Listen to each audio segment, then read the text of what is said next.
Szervezetünkben több milliárd mikroorganizmus él, főként baktériumok, de gombák és vírusok is. Számuk eléri a saját sejtjeink számát, génállományuk pedig többszörösen meghaladja az emberét. Ezeket a mikrobákat nevezzük összefoglalóan mikrobiomnak. A mikrobiom alatt leggyakrabban a szájüregtől kezdve a teljes emésztőrendszerben, azon belül is főként a vastagbélben élő mikroorganizmusok összességét értjük. Ez egy külön ökoszisztéma, amelynek egyensúlya kulcs szerepet játszik az egészségünk megőrzésében. A Falatról Életre csatornán táplálkozási és életmódjavító információkkal segítünk visszatalálni a testi-lelki harmóniához és a jó közérzethez. Az egészséges mikrobiom sokféle baktériumból áll. A jótékony baktériumok közé tartozik a Lactobacillus, a Bifidobakterium vagy a Bacillus subtilis. Ezek támogatják a bélfal épségét, gyulladáscsökkentő hatású anyagokat termelnek, és segítenek kiszorítani a káros mikrobákat. A mikrobiom kiépülése már születéskor kezdődik. Kutatások szerint az is befolyásolja a bélflóra későbbi összetételét, hogy természetes úton vagy császármetszéssel jövünk-e a világra, vagy hogy szoptatással vagy tápszerrel táplálnak bennünket. Később az étrend, a stressz, az alvás, a gyógyszerek és a környezeti ártalmak mind hatással vannak a mikrobiomra. A bélflóránk könnyen kibillenhet az egyensúlyából, főként a nem megfelelő táplálkozás hatására. Az étellel bejuttatott adalékanyagok és vegyszerek különösen károsítják a jó baktériumokat. A sok egyszerű cukor, például glükóz és fruktóz fogyasztása pedig kedvez a károsabb törzsek elszaporodásának. Ez az arányeltolódás hosszú távon emésztési zavarokat, gyulladást, elhízást, vagy akár hangulati problémákat is okozhat. A bélmikrobiom az emberi szervezet egyik legösszetettebb és legérzékenyebb rendszere. Több mint 1000 féle baktériumtörzsből áll, és ezek össztömege elérheti az 1-2 kilogrammot is. A vastagbélben található baktériumok segítenek lebontani a fermentálható rostokat, a vastagbél falának védelmére rövid szénláncú zsírsavakat termelnek. Fontos szerepük van a vitaminok előállításában és hasznosulásában. Fehérjék és aminosavak hasznosulását segítik elő. A zsírok emésztését segítik az epetermelés befolyásolásával. A tápanyagok hasznosulását pedig enzimek termelésével és a bélfal működésének támogatásával biztosítják.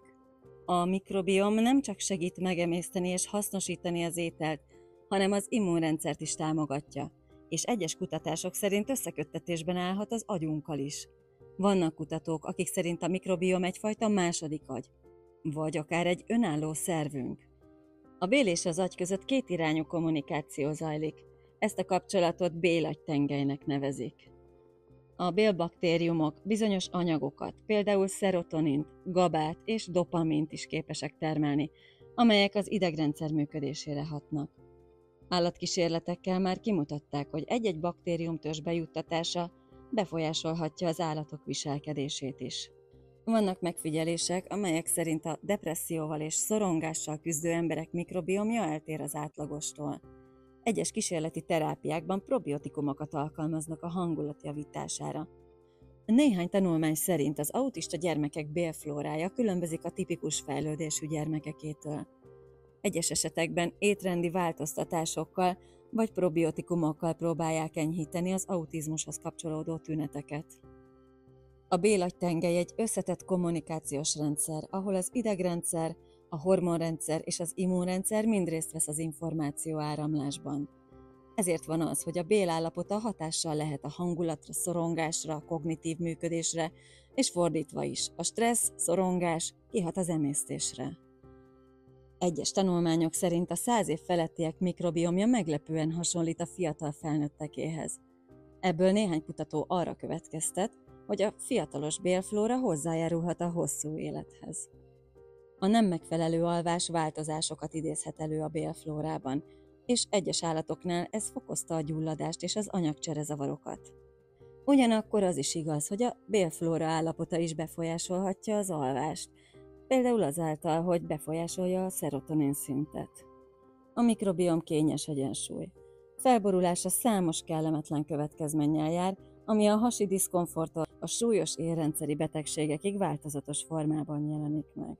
A jó hír, hogy egészséges táplálkozással, mozgással, megfelelő alvással és stresszkezeléssel javítható a mikrobiom állapota. Nagyon fontos, hogy mivel tápláljuk ezeket a baktériumokat. A jótékony mikrobák kedvelik a prebiotikus rostokat, például a pektint, az inulint, vagy a rezisztens keményítőt, amelyek megtalálhatók a zöld levelekben, csiamagban, hagymafélékben, csicsókában, cikóriában, zöld banánban, vagy akár főzés, majd lehűtés után elfogyasztott burgonyában és rizsben.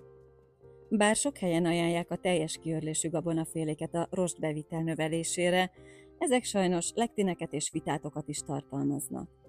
Ezek az anyagok egyrészt gyulladást válthatnak ki, másrészt gátolják az ásványi anyagok felszívódását, ezért sokaknak nem ideálisak. A jó baktériumokat rostokkal, fermentált ételekkel és természetes probiotikumokkal támogathatjuk, míg a túl sok cukor és mesterséges adalék rontja az arányokat, a rossz baktériumokat erősítve. Ha jól bánunk a mikrobiomunkkal, ő is jól bánik velünk. Nem csak emésztésünk, de hangulatunk, immunitásunk és hosszú távú egészségünk is jobb lesz tőle. Sok sikert az új, egészségesebb élethez!